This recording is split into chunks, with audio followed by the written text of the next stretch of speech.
Hello everyone. Welcome to our YouTube channel for nurses preparation. I am Neeraj Kumar Kathal. Today is 6 April 2021 and today's important nursing multiple choice question and answers are ready. Let's begin our today's video. Our question number 1 is ICD tube is attached to. ICD tube किससे attach रहती है? Open drainage से, close drainage से, negative suction pressure से या फिर water seal chamber से? The right answer is option D, that is water seal chamber.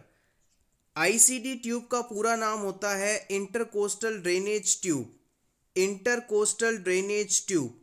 इस ट्यूब की मदद से हम फेफड़ों में मौजूद पानी, हवा, पस आदि जो कि एबनॉर्मली रूप से कलेक्ट हुई है उसे बाहर निकालते हैं और इसका एक सिरा वाटर सील चैम्बर से जुड़ा रहता है. अब बात करते हैं क्वेश्चन नंबर 2 की. What is the full form of IMNCI? IMNCI का पूरा नाम क्या है? International management of newborn and childhood illness या फिर Indian maintenance of newborn and childhood illness या फिर integrated management of newborn and childhood illness या फिर incorporated management of neonatal and childhood illness? The correct answer is option C, that is integrated management of newborn and childhood illness. IMNCI का पूरा नाम है integrated management of newborn and childhood illness. ये programme वर्ष 2003 में RCH या NHM programme 2005 से जोड़ दिया गया था. Integrated management of newborn and childhood illness IMNCI programme को 2003 में लॉन्च किया गया था और फिर इसे वर्ष 2005 में नेशनल हेल्थ मिशन या फिर रिप्रोडक्टिव चाइल्ड हेल्थ प्रोग्राम के साथ जोड़ दिया गया था. Question number 3. Which instruction is given to a patient while removing chest tube? किसी पेशेंट में आपको चेस्ट ट्यूब निकालनी है तो उसे आप क्या इंस्ट्रक्शंस देंगे? आप कहेंगे take deep breath, exhale and bear down, या फिर होल्ड ब्रीथ, या फिर परफॉर्म पर्स लिप ब्रीथिंग, या फिर lie down calmly?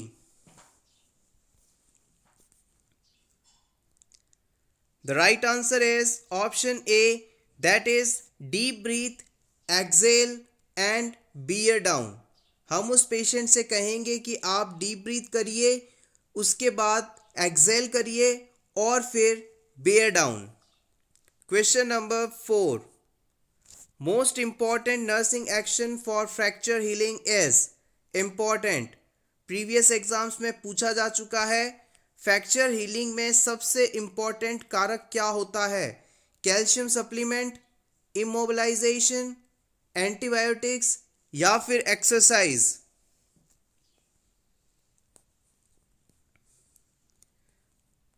The right answer is option B, that is immobilization. किसी भी पर्सन में यदि फ्रैक्चर हो जाए तो हम उस पर्सन को एक ही पोजीशन में लंबे समय तक मेंटेन करते हैं और फ्रैक्चर्ड पार्ट के रिपेयर होने का, ठीक होने का, जुड़ने का सबसे बड़ा इम्पॉर्टेंट कारण या फैक्टर है इमोबिलाइजेशन, यानी उस पार्ट में मूवमेंट ना होना. और इसी वजह से फ्रैक्चर को हील करने हेतु उस पर्टिकुलर पार्ट पर प्लास्टर कास्ट किया जाता है. Question number 5. विच कॉम्प्लिकेशन में be seen in burn patients? Burn के पेशेंट्स में नीचे बताए गए ऑप्शंस में से कौन सा कॉम्प्लिकेशन पाया जाता है? कॉन्ट्रैक्चर, डीवीटी, पल्मोनरी एम्बोलिज्म या फिर वेरिकोज वेन?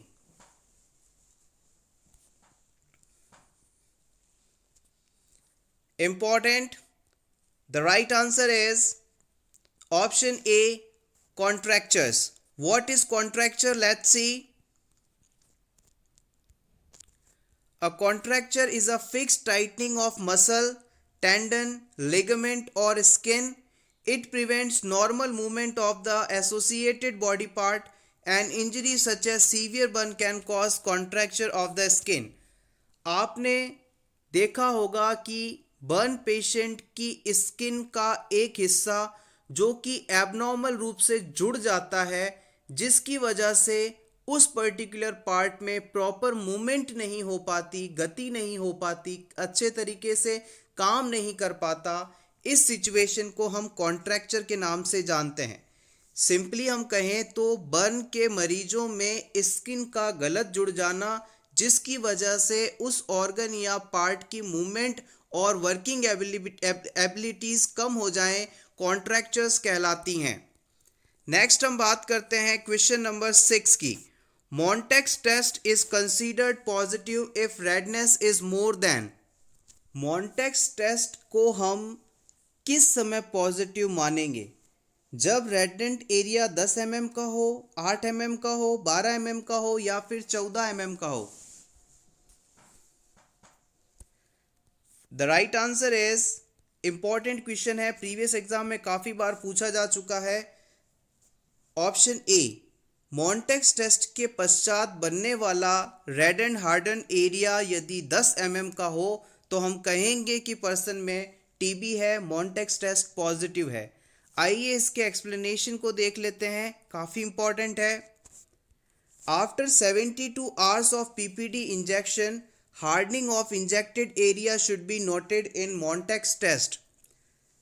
किसी भी पर्सन में टीबी, ट्यूबरकुलोसिस डिजीज़ है या नहीं, इस चीज़ की जांच के लिए हम मॉन्टेक्स टेस्ट का इस्तेमाल करते हैं।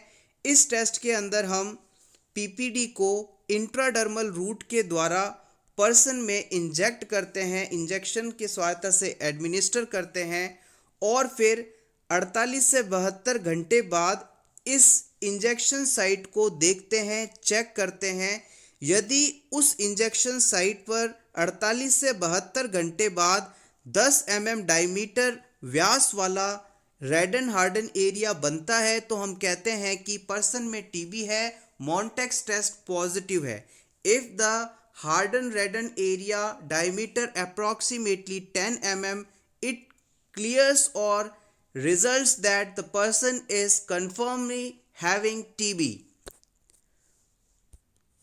5 mm or more diameter should be considered positive test result in person who are affected with the human immunodeficiency virus, or if the person has been close contact with the person infected with tuberculosis. यदि 5 mm का red and harden area उन लोगों में मिले जिनमें HIV है या फिर ऐसे लोग जो कि टीबी से ग्रसित थे, उन लोगों के पास रहते थे, क्लोज कांटेक्ट में थे, इन दोनों ही सिचुएशंस में यदि 5 mm डायमीटर का रेड एंड हार्डन एरिया देखा जाता है तो इस सिचुएशन में भी हम कहेंगे कि मॉन्टेक्स टेस्ट पॉजिटिव है।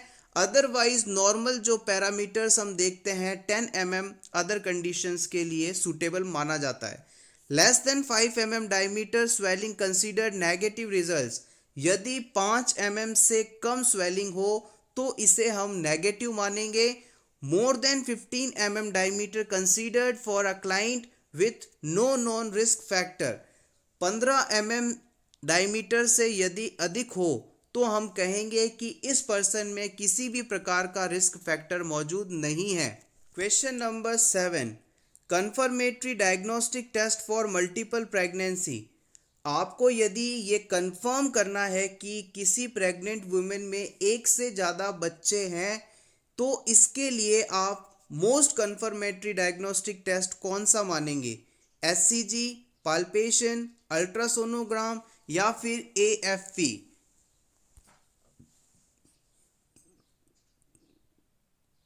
The right answer is option C.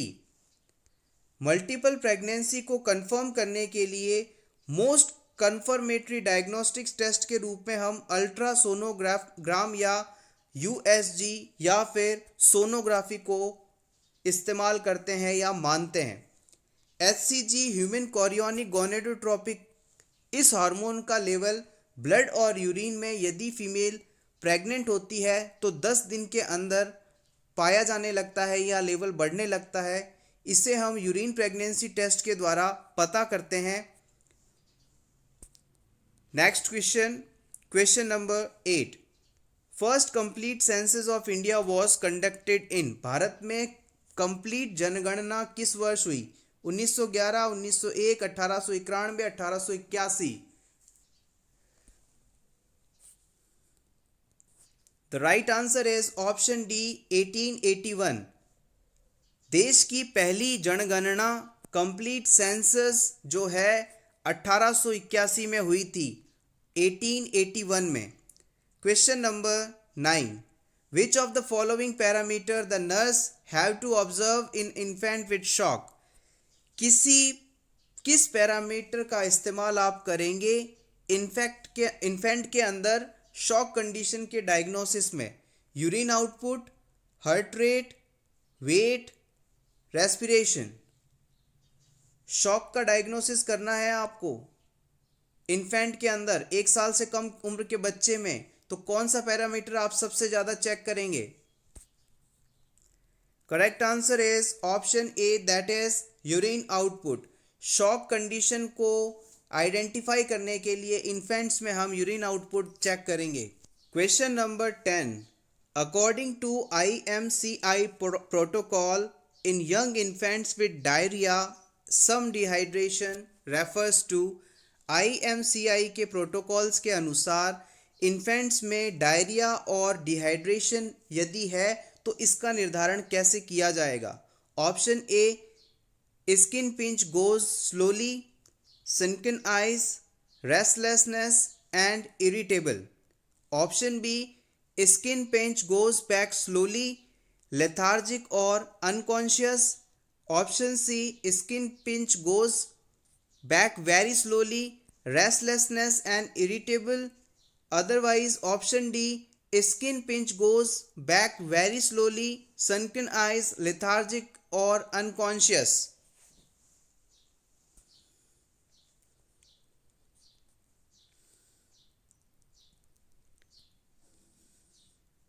Important question. The correct answer of this question is option A, that is skin pinch goes back slowly, sunken eyes, restlessness and irritable. इस question में आपसे ये पूछा जा रहा है कि इन्फेंट में डायरिया है और डिहाइड्रेशन है, लेकिन कंप्लीट नहीं, कुछ हद तक, एक निश्चित लेवल तक डायरिया और डिहाइड्रेशन कंडीशन है, तो इसका निर्धारण IMCI प्रोटोकॉल के अनुसार कैसे करेंगे? हम उस बच्चे की स्किन को जब पिंच करेंगे और छोड़ेंगे तो उसकी स्किन नॉर्मल पोजीशन में धीरे धीरे जाएगी, उसकी आंखें जो हैं सनकन होंगी, उसमें रेस्टलेस देखने को मिलेगा और बच्चा इरिटेबल भी होगा। इन सभी चारों सिम्टम्स के आधार पर हम कह सकते हैं कि बच्चे में, इन्फेंट में डायरिया और डिहाइड्रेशन मौजूद है। फ्रेंड्स, अगर आपको ये वीडियो अच्छा लग रहा हो तो please click upon the like button. Thank you. Question number 11, important, very important. Which value of HbA1c in diabetic patient is an indication of good control of blood sugar? हम सभी जानते हैं कि HbA1c इस टेस्ट के द्वारा हम approximately 3 महीने तक का glucose level, blood glucose level किसी भी पेशेंट का चेक कर सकते हैं जिसे शुगर डिजीज है, डायबिटीज है। आपको अब इसकी वैल्यूज के बारे में पूछा जा रहा है कि किसी पर्सन में नॉर्मल वैल्यू क्या होगी कि हम कहेंगे कि उस पर्सन ने अपने ब्लड शुगर लेवल को अच्छा कंट्रोल किया। 1 से 3, 6 से 8, 8 से 10, 10 से 12। The right answer is option A, that is 1 2 3, 1 से 3। Let's see the explanation. For people without diabetes, the normal range for the hemoglobin A1c level is between 4% and to 5.6%. जिन लोगों में डायबिटीज़ नहीं है उनमें नॉर्मल लेवल 4 से 5.6% के बीच माना गया है। Haemoglobin A1C level between 5.7 and 6.4 mean you have higher chances of getting diabetes। यदि लेवल 5.7 से 6.4% है तो इसका मतलब है कि आप में डायबिटीज होने की संभावना अधिक है। और यदि लेवल ऑफ 6.5 और higher it means you have diabetes.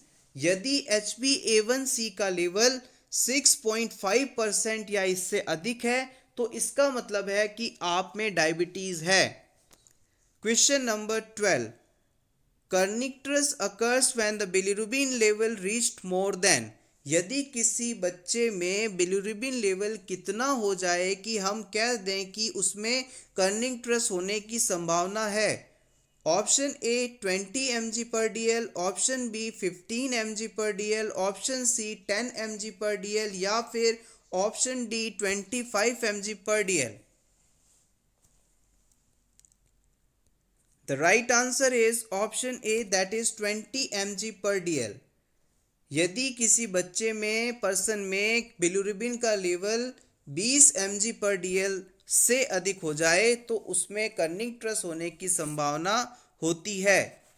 Question number 13, a thin fibrous ring present at margins of chorionic plate।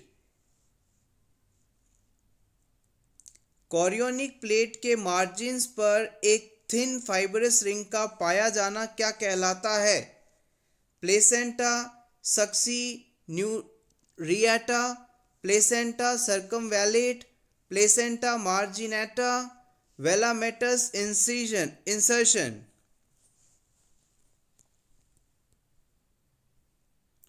filamentous ring present at the margins of chorionic plate। The right answer is option C, it is known as placenta marginata। Placenta marginata एक ऐसी condition है जिसमें chorionic plate के सिरों पर, margins पर, छोर पर, कॉर्नर पर फाइबरस रिंग प्रेजेंट होती है। प्लेसेंटा मार्जिनाटा के मार्जिन्स पर, प्लेसेंटा मार्जिनाटा कंडीशन में कॉरियोनिक प्लेट के मार्जिन्स पर फाइबरस रिंग प्रेजेंट होती है। Protrusion of abdominal content and appearance as bulk known as. यदि किसी पर्सन का एब्डोमिनल कंटेंट, पेट के अंदर वाला हिस्सा बाहर आ जाए, एक बल्ज की तरह, उभार की तरह दिखाई दे तो इसे आप क्या कहेंगे। Intestinal obstruction, varicocele, hydrocele, hernia. The right answer is option D, that is hernia. हमारे शरीर का कोई भी पार्ट, कोई भी ऑर्गन, जैसे मान लीजिए ये नॉर्मल बॉडी सरफेस है, हमारे शरीर का ये कोई इंटरनल ऑर्गन है मान लीजिए, अगर किसी वजह से यहाँ पर प्रेशर पड़ा और प्रेशर की वजह से ये हिस्सा, ये ऑर्गन हल्का सा बाहर आ गया और बाहर से देखने पर इस तरह से ये दिखाई दे रही है स्ट्रक्चर, बाहर से देखने पर हमें ये स्ट्रक्चर बॉडी की इस तरह से उभरी हुई दिखाई दे रही है तो इसे ही हम आप हर्निया कहेंगे। Hernia is a protrusion of abdominal content and appearance as a bulk.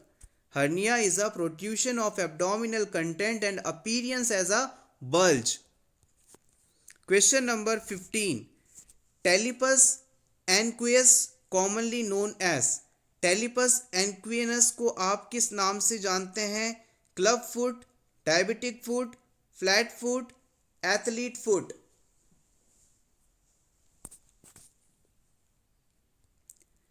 The right answer is option A, that is club foot। टेलिपस इक्विनस को हम क्लब फुट के नाम से जानते हैं। Question number 16, which degree of burn is less painful. किस degree का burn patient में कम दर्द अनुभव करवाता है। Second, first and second, third. Important. The right answer is option D, that is third degree burn. यदि पर्सन में थर्ड डिग्री बर्न होगा तो उसे कम दर्द की अनुभूति होगी। ऐसा क्यों है, आइए इसके एक्सप्लेनेशन को देख लेते हैं। Third and fourth degree burn is painless because in that nerve ending damage, and first and second degree burn is painful because the nerve endings are not destroyed. जब पर्सन में फर्स्ट डिग्री और second degree burn होता है तो skin की covering हटकर जो nerves की एंडिंग होती है वो ओपन हो जाती है और नर्व्स के द्वारा बहुत ही तेज़ी से बहुत ही ज़्यादा मात्रा में पेन को सेंसटाइज किया जाता है, ऑब्जर्व किया जाता है, दिमाग तक तेज़ी से सिग्नल भेजे जाते हैं। तो इस प्रोसीजर के अनुसार, इस बर्न के अनुसार 1 और 2 डिग्री बर्न जो है सबसे ज़्यादा पेन कॉज करने वाले बर्न हैं, क्योंकि इस बर्न के अंदर जो बर्न की डेप्थ होती है वो सुपरफिशियल होती है as compare to the third degree and fourth degree. Third degree fourth degree burn जो होते हैं डीप बर्न होते हैं, इनमें स्किन की सारी लेयर्स अफेक्ट हो जाती हैं, इवन बोन टेंडन तक भी अफेक्ट हो जाते हैं और इस वजह से जो नर्व ओपनिंग्स हैं सारी डैमेज हो जाती हैं, सेंसेशन इस हिस्से से ब्रेन तक पहुंच ही नहीं पाता, तो हमें पेन का एहसास ही नहीं होता। इसलिए माना जाता है, कहा जाता है कि थर्ड डिग्री और फोर्थ डिग्री जो बर्न होता है उसमें पेशेंट को बिल्कुल भी पेन फील नहीं होता, या फिर यूं कहें कि कम दर्द की अनुभूति वाला बर्न होता है। Question number 17, active fetal movement felt by the mother. किसी माँ के द्वारा बच्चे की मूवमेंट को गर्भाशय में महसूस करना क्या कहलाता है? Quickening, lightening, ballottement, softening. The right answer of this question is option A, quickening. Quickening माँ के द्वारा बच्चे की मूवमेंट को फील करना कहलाता है।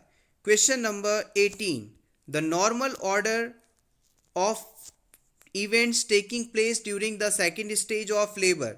सेकेंड स्टेज ऑफ लेबर में जो इवेंट्स पाए जाते हैं उनके सीक्वेंस को आपको एग्जैक्टली बताना है। Option A, descent, flexion, internal rotation, extension, crowning. Descent, flexion, internal rotation, crowning, extension. Descent, flexion, crowning, extension, internal rotation. Descent, internal rotation, crowning, extension, flexion. आप चाहें तो इस क्वेश्चन का आंसर देखने के लिए, चेक करने के लिए वीडियो को पॉज कर सकते हैं, बिकॉज अगर मैं ज़्यादा टाइम लूँगा तो वीडियो काफ़ी ऑलरेडी लंबा हो चुका है। The right answer is option B, that is descent, flexion, internal rotation, crowning and extension. Let's see the explanation. Mechanism of labor are as follows as engagement, descent, flexion, internal rotation, crowning of head, extension, restitution, external rotation, expulsion of fetus. जो mechanism of labour है उसमें जो events पाए जाते हैं उन सब का सही सीक्वेंस एक बार फिर से देख लेते हैं। Engagement, descent, flexion, internal rotation, crowning of head, extension, restitution, external rotation, expulsion of foetus. Question number 19, the term saturated and unsaturated fats are related to degree of। हम फैट्स के बारे में बात करते हैं तब कहते हैं कि ये सैचुरेटेड फैटी एसिड है या फैट है, ये अनसैचुरेटेड फैट है। तो यहाँ पर जो सैचुरेटेड और अनसैचुरेटेड वर्ड यूज़ किया जाता है ये किस बिहाफ पर किया जाता है? डाइजेस्टिबिलिटी को शो करता है इस बिहाफ पे, टेस्ट के हिसाब से, कलर के हिसाब से, या फिर डेंसिटी के हिसाब से, घनत्व के हिसाब से।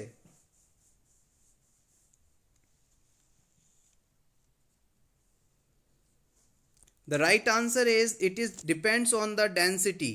सैचुरेटेड और अनसैचुरेटेड फैट्स में डेंसिटी के आधार पर इस वर्ड को इस्तेमाल किया जाता है।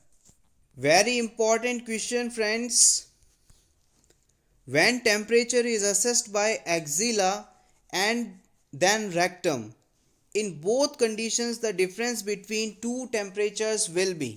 आपने किसी पेशेंट के बगल से, कांख से टेम्परेचर लिया और उसके बाद रेक्टम एरिया से, एनस वाले एरिया से टेम्परेचर लिया, एक ही समय पर दो जगहों से लिए गए तापमान में कुछ अंतर आ रहा था, और वो अंतर कितना होगा? 3 डिग्री फ़ारेनहाइट का, 4 डिग्री फ़ारेनहाइट का, 1 डिग्री फ़ारेनहाइट का, या फिर 2 डिग्री फ़ारेनहाइट का? Axilla and rectum. The right answer is option D. Axilla और रेक्टम दोनों के बीच 2 डिग्री फ़ारेनहाइट का डिफरेंस होता है। हमारे बॉडी का जो नॉर्मल टेम्परेचर होता है वो होता है 98.6 डिग्री फ़ारेनहाइट, या फिर कह सकते हैं 37 degree centigrade. Never confuse with degree Celsius and degree Fahrenheit. Let's see the explanation. When temperature is taken by axilla and rectum in the same person, the difference between temperature is 2 degree Fahrenheit. 2 degree Fahrenheit का अंतर हमें axilla और rectum दोनों के temperature में देखने को मिलेगा। Normal body temperature of healthy adult person is as follows. यदि हम किसी नॉर्मल हेल्दी अडल्ट पर्सन का बॉडी टेम्परेचर शरीर के अलग अलग स्थानों से लें तो क्या क्या आएगा? यदि ओरल टेम्परेचर लेते हैं तो वो आएगा 98.6 डिग्री फ़ारेनहाइट, जिसके बारे में हमने अभी आपको बताया। यदि एक्जिला वाले रीजन में उसके कांख से, बगल से यदि लिया जाए तो वो आएगा 97.6, यानी ओरल टेम्परेचर से 1 डिग्री फ़ारेनहाइट कम। और यदि रेक्टम एरिया से लिया जाए तो वो आएगा 99.6 डिग्री फ़ारेनहाइट, जो कि ओरल से 1 डिग्री फ़ारेनहाइट अधिक है। Never confuse with the degree Fahrenheit and degree centigrade. कभी भी यहाँ पर आप डिग्री सेंटीग्रेड मत कर दीजिएगा। डिग्री सेंटीग्रेड की वैल्यू आपके क्वेश्चन को गलत करवा सकती है। So be alert and active attentive. Question number 21. After a thoracentesis observe the client for. Thoracentesis procedure के बाद हमें क्लाइंट में किस चीज़ को ऑब्जर्व करना चाहिए, किस चीज़ का ध्यान रखना चाहिए? Periods of confusion, increase breath sound, expectoration of blood, decrease respiratory rate. The right answer is option C, that is expectoration of blood.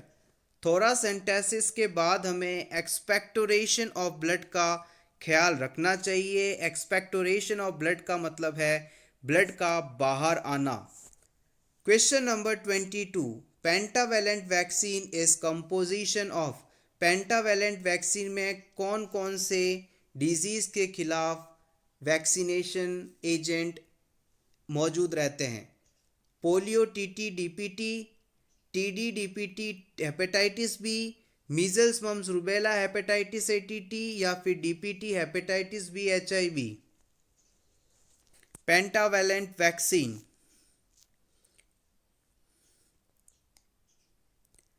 The correct answer is option D.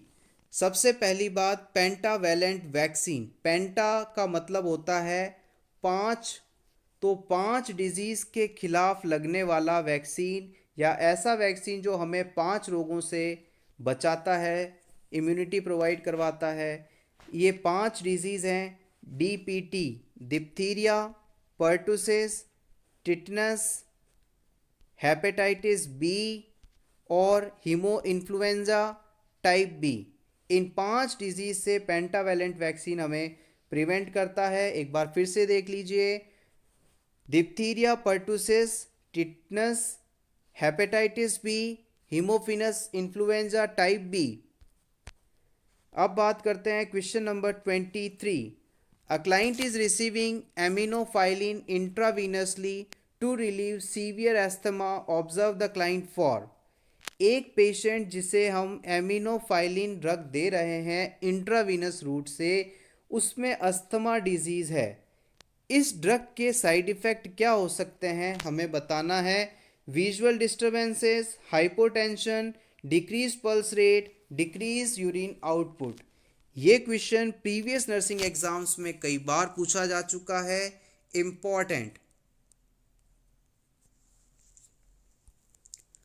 The right answer of this question is option B, that is hypotension. यदि आप किसी भी person में एमिनोफाइलिन drug दे रहे हैं तो आपको हमेशा ऑब्जर्व करते रहना है कि पर्सन में कहीं हाइपोटेंशन डेवलप तो नहीं हो रहा, उसका बीपी तो कहीं कम नहीं हो रहा। इस चीज़ का हमें विशेष ध्यान देना होगा। सो एवरीवन, ये था हमारा आज का वीडियो। आपको वीडियो कैसा लगा कमेंट सेक्शन में ज़रूर बताइएगा। अगर आपको ये वीडियो अच्छा लगा हो तो please click upon the like button, share this video with your friends in your WhatsApp, Telegram, Facebook groups and subscribe if you are new, first time here. You're welcome and join by subscribing for Nurses Preparation YouTube channel. Thanks for watching once again. All the best.